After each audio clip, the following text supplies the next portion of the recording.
how an EA can be able to free up time. Now, imagine being able to take things up another notch where you have an operator who's ensuring and overseeing your account managers and your client support people, your project managers, who's actually looking at the overall goals of the company and ensuring that they're getting executed and that their job is to really operationalize processes and continue to be bringing things up to the next level continually so that you really have that space to continue to grow and that you can be able to go out and sell and really have that confidence that your clients are going to be taken care of better than ever because you have like this really strong team in place.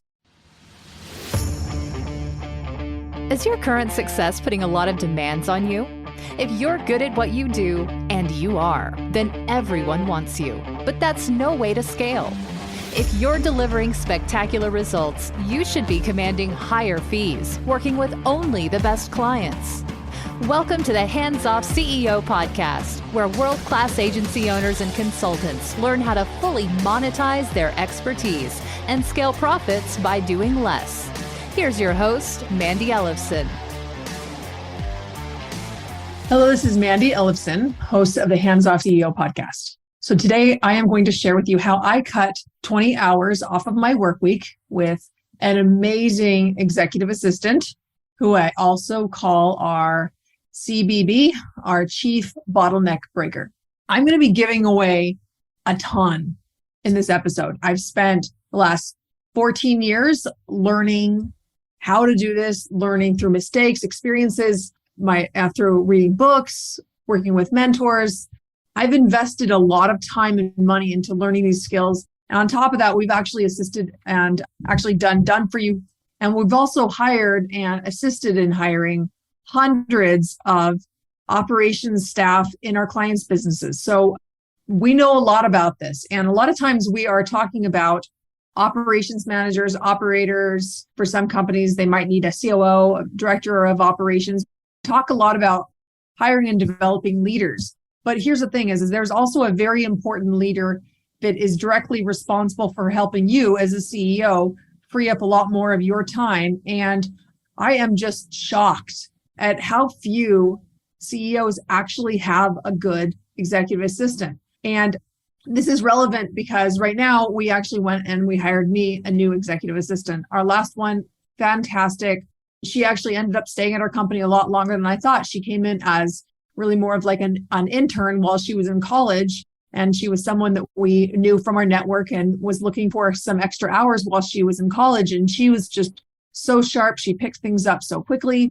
And it was just a natural transition for her to come in as my executive assistant. And man, did she pick things up fast. Actually, even seeing her in this role for how quickly she was able to take things on, it gave me a new inspired hope for what can be really possible for this role in the company. And I've also had really great executive assistants before her as well.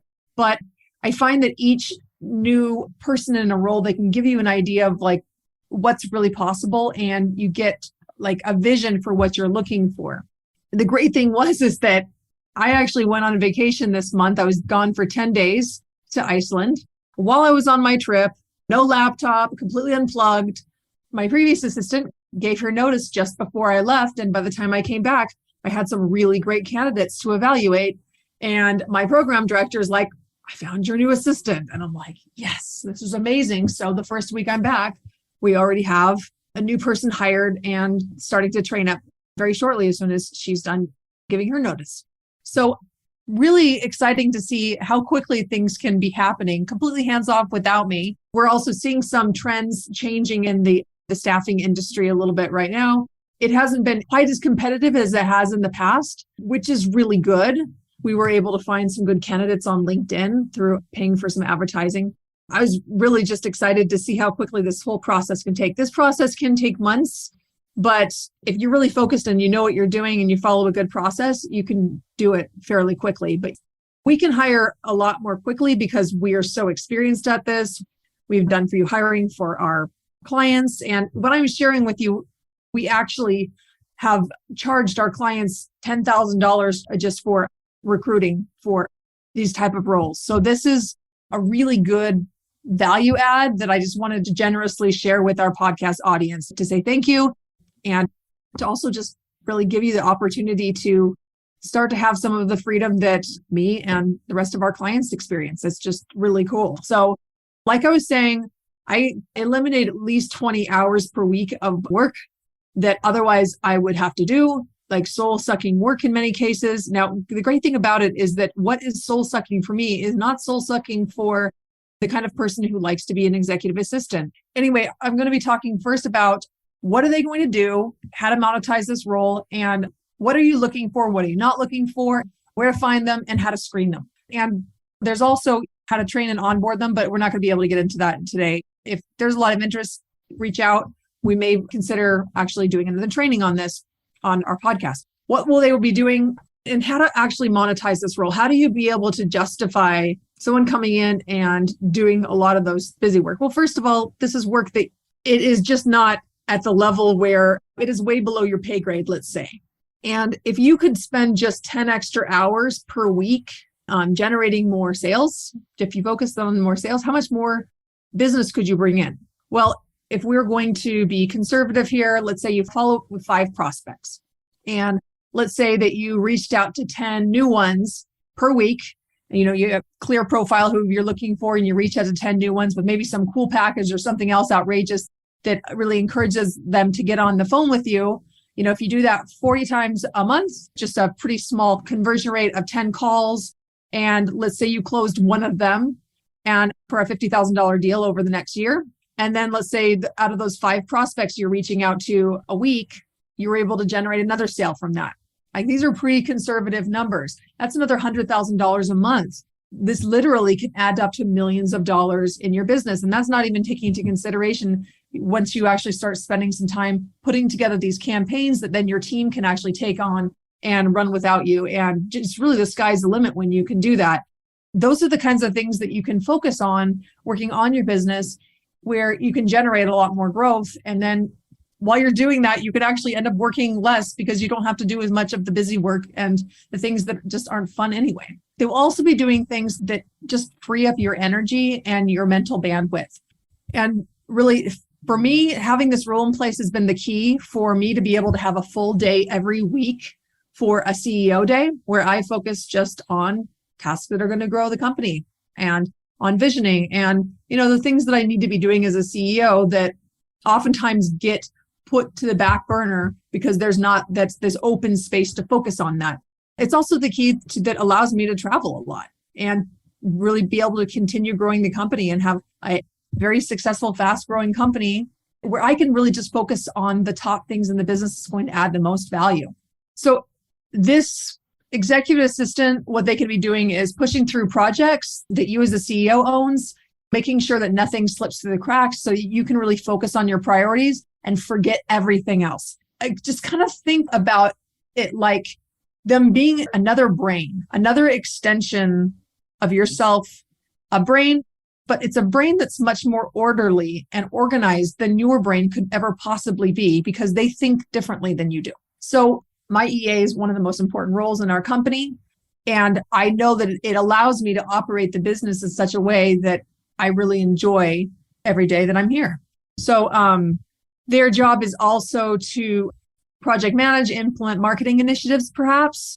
They could be screening calls and screening emails, doing scheduling, managing your calendar, making sure that you have enough time and space to do the things that are the most important, making sure that you're actually taking care of yourself and you're not overworking, which could lead to burnout. They could also be a stress valve for your other leaders so that they could be supporting multiple people if you don't have enough work for them yourself. Really, what's nice about this, as I mentioned, that it's kind of like having another brain, but it's like having another brain that is all orderly and laid out into a project management system. So everything is tracked moving forward. And very likely they may have even been the one who researched and laid out and set up the whole project management system for you. It can dramatically decrease your staff stress, and they'll be more productive than you can at some of these soul-sucking tasks that I mentioned, and really help you build systems too along the way. So here's what you're looking for. You are looking for a very experienced person. All right, I used to think earlier in my business that I just preferred to train people up. And what I know now is I was just being cheap. The core issue is that I didn't value my time enough to really see how much value they would be adding to the company. And really the core of that is I wasn't as confident that I would be able to consistently spend my time in a different way and generate more sales to be able to make up for that. I was making that decision and acting out of fear, and I didn't even realize it. That's something that I realized cheap is expensive. And this is really a profit center in your business if you value your time and you use it to generate more sales. What you're looking for is someone who is anal retentive and who's focused, willing to learn, takes feedback. When I say experienced, I'm not saying 20 years of experience or maybe even 10. I mean, someone with 5 to 10 years of experience can be great.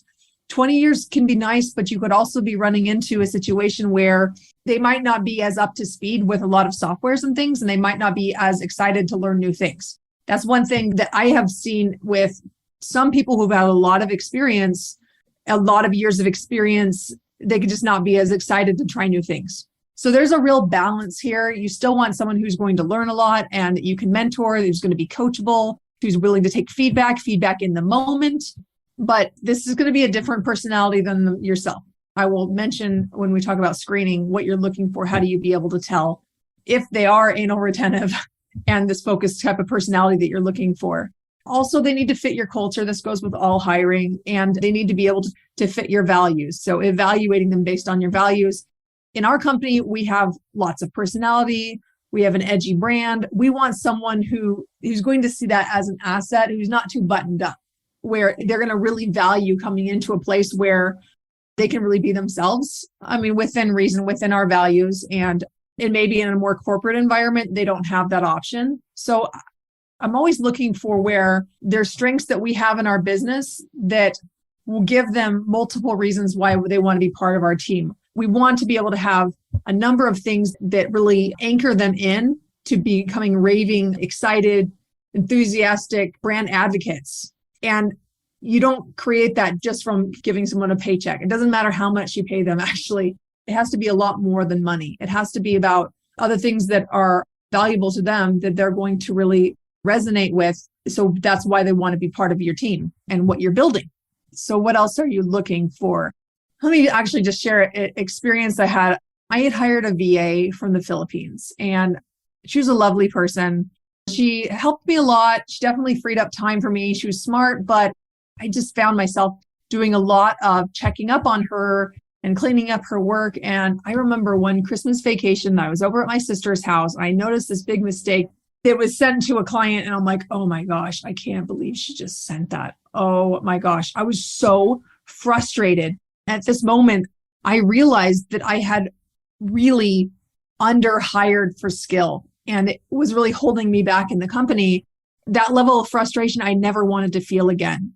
So that was an example of what I am not looking for. So I'm not saying that you can't find great people from the Philippines, but I would say that in most cases, you'll need to have really good processes, and it's going to be more of a process-driven role and not one where there's as much leadership involved, where they need to make a lot of decisions, where there's a lot of gaps in information. So with an executive assistant, there's going to be a lot of gaps in information. And if not, you're going to have to spend an enormous amount of time like spelling every little thing out. I do not want to do that when it comes to an executive assistant. You know, if an executive assistant has an assistant, by all means, they can do that. But that's not my job as a CEO to spell every single little thing out. I want some people who can actually see some of that. And again, there are great people from the Philippines. I know that there's some people who have cracked that code to be able to hire higher level people in the Philippines. I have not personally seen it done effectively at the level that we are able to do with candidates from other countries. But you know what? There are a lot of different ways to do things. So I'm not going to ever say that it's never possible. Also, what we're not looking for, someone who needs an office environment if you have a remote position. So for us, we definitely have a remote team. You need to have someone who is going to be comfortable working from home, who can be self-directed, and they see that as an asset, right? Not as I guess I have to do this, work from home. You want someone who is really going to be a good fit for their life, and preferably who's already worked from home already, because then it's a risk factor that you don't have to deal with your own company, because you'll be able to see that they've already been successful in that area. So you also do not want someone who is a fractional resource that's working for other companies that has a staffing center. I really encourage you to have this role be 30 to 40 hours per week and really a full time. And I'm not saying that they can't have anything else on the side, but I would strongly encourage you to find someone who their career can be your company, which means you're going to need to pay them accordingly. This is a role where you want to have 100% access to them, where you need to have a lot of hours matching. I would not choose someone who has a different time zone change over you, because it will become unsustainable really fast, even if they're willing to work on your time zone. Also, beware of those who have emotional neediness and they need validation, otherwise known as energy vampires. Also, people who are really chatty, or otherwise, if they're passive. You need someone to be very assertive. They need to be able to manage you and be this firewall between you and everyone else who's vying for your time and your energy. Their job is to be that guard between you and the rest of the outside world. One person in particular that I think of, or one character on the movie, if you've ever seen the movie Sabrina with Harrison Ford, Harrison Ford's executive assistant who sits outside his office, I mean, she's like a bulldog. And whenever I think of a really good executive assistant, that's who I'm thinking about. And I don't know if that was her exact role at the company, but that's pretty much what you need as a business owner to really be performing at your best. Some other roles to watch out for: students, that can be a little bit of a risk. It's one thing if they want to take a little bit of classes on the side, but you really need to make sure that you're hiring someone that this is their career. Otherwise, you'll have a lot of turnover in this position and it won't be worth the amount of time that you have to put into training someone. Also, we found other profiles that aren't such a good fit for the executive assistant role is realtors, entrepreneurs, salespeople. I hired a project manager one time who had her own business she called a side hustle. She had her own side hustle. She was great. She really did a good job. But as time progressed, what I realized is that my business was actually her side hustle. I would really discourage you from hiring someone who has another thing going on that is a big conflict to what you're doing. Even if you're looking at, well, I just need someone part-time. No, don't hire someone part-time. Hire someone full-time for this position. But there are some parents out there who might want a 20 to 30 hour work week, by the way, but it's their full-time. It's where they're putting all of their focus on that. Just be careful. Make sure that it's something that they're really committed to taking on. So where to find them? You can have recruiters go out and find these roles for you. You need to make sure you still do the screening. They will not do anywhere near as good of a job screening as you, and they will not know the culture of your company like you do. You need to be doing the screening. Even when we have done recruiting for our clients in the past, we have still given them the top 3 candidates that they need to select on their own. And we give them a process for how they should be screening them and give them feedback, of course. But it's really important to know what is a good fit for your company and to be able to have a process that you can replicate over and over again. And that is a process that runs completely without you as a CEO, except for just those last pieces. Now, something else that you might be involved in is relationship building. And the relationship building that there might be some candidates that, especially higher skilled candidates, that you're building relationships with over time and where you're scoping out talent. Now that might be a place where you're focused, but really the whole screening process, you should not be involved in at all as a CEO, except for the very last part where you are just doing the screening and deciding if it's a good fit after they've already been screened. Flexjobs.com is one that we really like. We have liked a lot in the past. LinkedIn, as I mentioned before, there's lots of job boards. It's worth paying to get some eyeballs on your job ads. And really, you want to be writing a compelling job ad. So why would they want to work for your company? What are they going to learn? Who would they work with? Are you a key industry leader that they'd be working one-on-one with, that they'd be getting mentorship from? That's an asset, right? What's the kind of lifestyle they would have working at your company? What is the BS that they don't have to deal with? Thinking about commutes, thinking about, just the simple things for just being able to walk across your house and be able to eat your own food out of your own fridge and not have to deal with the things that come with having to go into the office. The other thing is flexibility.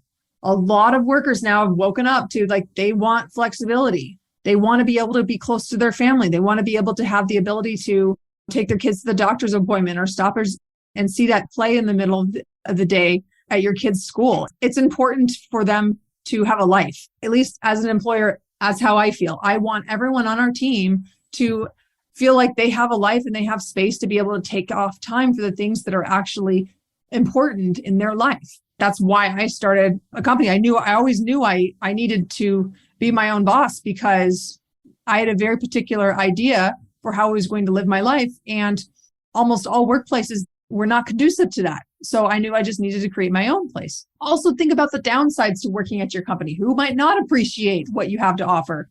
And who might that be a blessing for? Just be really thinking about what kind of candidates would enjoy some of the pluses or what other people might see as negatives. Again, I like to look for three reasons why they're going to want to be working at your company besides money.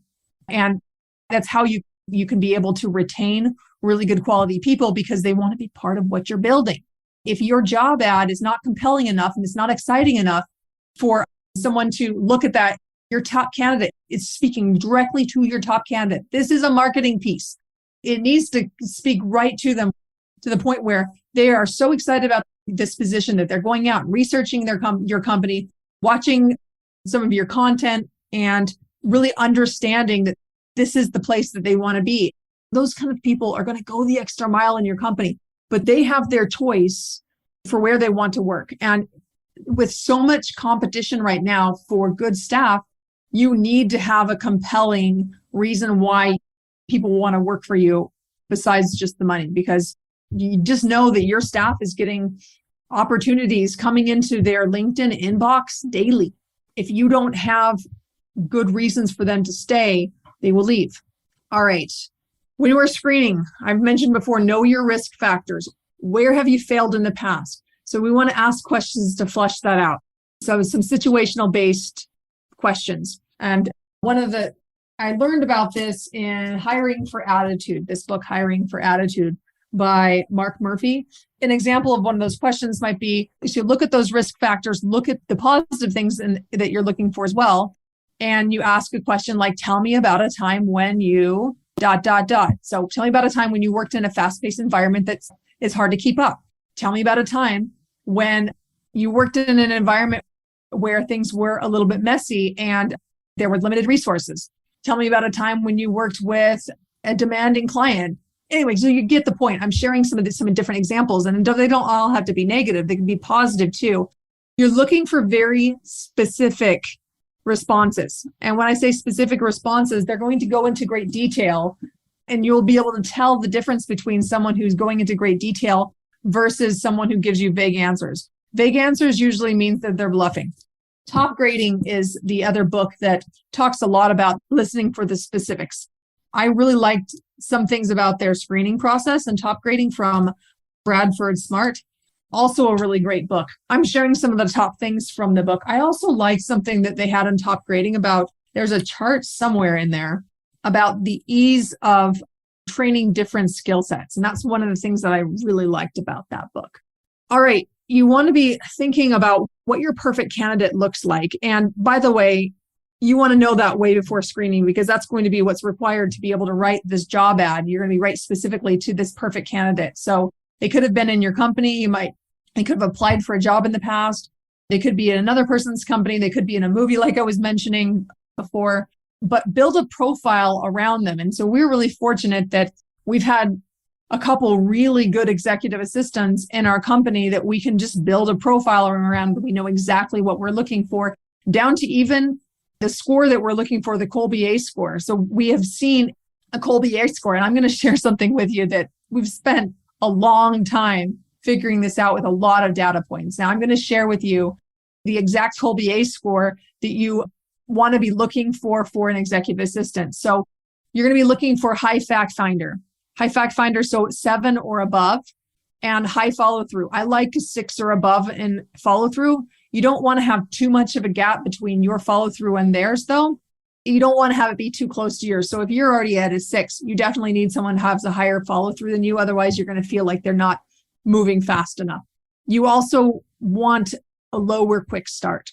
A 2 or 3 quick start is probably a good quick start for this position. Now contrast that to a CEO who might have somewhere between a 7 and a 9 quick start. Not all CEOs, there's certainly variety, but my quick start, I'm a 9 on quick start. So very high, I get into action very quickly. And I'm not going to go into everything about that, but those are some of the scores that you're looking for specifically with Colby-A. a lot of creative CEOs are going to be lower on follow through. And that's so great to be able to have someone who is able to bring that skill and that asset to the company. Something else I wanted to just mention here is that in addition to the challenges hiring with, there's so much competition. One more thing I want to actually just share here is that behind closed doors, a lot of CEOs are talking about their frustrations with hiring people who overstate their experience, who think that they are more experienced than they actually are, who may be coming out of school expecting six-figure salaries right out of the gate with almost no experience. You're also seeing in some of the younger generations, folks that have a harder time receiving feedback. And just generally, we're hearing about a lot of frustrations from CEOs, even though we have a rising cost of labor, a lowering productivity out of staff. On top of that, a high turnover. You might be seeing this, you might be experiencing this, but I want to let you know that your business does not have to be trapped in people who are not top performers. The reality is that we have always had the majority of the workers in the market being just mediocre, just okay, not very good. But we're not looking for those people. We're looking for the top performers, the top 10% of the market. The important thing is that we need to really be able to attract those people into our companies, build companies that they're going to want to be part of, and to build a culture that has accountability because those people like accountability. The reason why is because they're used to being in a company where they're the 20% that does 80% of the work. You know what I'm talking about because you as a CEO, you probably started your business because you were one of those people. It's about creating a workplace where those people are going to thrive and flourish, where they're going to be able to continue to grow. And getting the right people in your company is more important than ever before because of this. And with a small company, you really need the very best people. Every person counts. Every person counts much higher than if you have a company that has 100 employees in it or even 50 employees in it. I'm just going to leave you with just being very intentional about how you're staffing in your company. I know there's a lot I just shared here. There's a lot, and we haven't even gotten into training them up, but this can be put together in a very systematic process. And in our business, we have the hiring success system that we give to our clients and their teams to be able to install into the business. And that's part of our operations academy. So we train up operators to be able to run the business for the CEO. And that way it allows the CEO to actually focus on generating growth in the business. So today we've talked about how an EA can be able to free up time. Now imagine being able to take things up another notch where you have an operator who's ensuring and overseeing your account managers and your client support people, your project managers, who's actually looking at the overall goals of the company and ensuring that they're getting executed and that their job is to really operationalize processes and continue to be bringing things up to the next level continually so that you really have that space to continue to grow and that you can be able to go out and sell and really have that confidence that your clients are going to be taken care of better than ever because you have like this really strong team in place. So anyway, these are some things that we help our clients put into place. And really a goal for you is to be able to have a systematized hiring and recruiting process that is going to be able to consistently bring on your very best team. And when you have a fast growth company, just be expecting that you're always going to be hiring and just know that this is a process that you need to be able to dial in so that you can have support people run the majority of it in your business. Then you as the CEO can just be looking at your top candidates. So anyway, I hope you've enjoyed this episode. We've just been thinking about putting together our training for our executive assistant apprenticeship program so that we can continue to replicate this role too. If this is something that is interesting to you, if you'd like us to do another podcast episode on how we're building out our training system for training up EAs, and we already have great training already for our EAs, but we really want to put together an apprenticeship training program so that we can replicate this role faster as our leaders need more support, and also for us to be able to share with our clients in our operations academy. So if you like this episode, please give us a review on iTunes or your favorite podcast player. And we ask, please share this with someone that might really need to hear this, another CEO who might just be drowning and so badly needs a little extra capacity and a little extra space and maybe some more time with their family. They'll be so grateful that you did. Thanks so much for tuning in to the Hands Off CEO podcast. I am your host, Mandi Ellefson, signing off.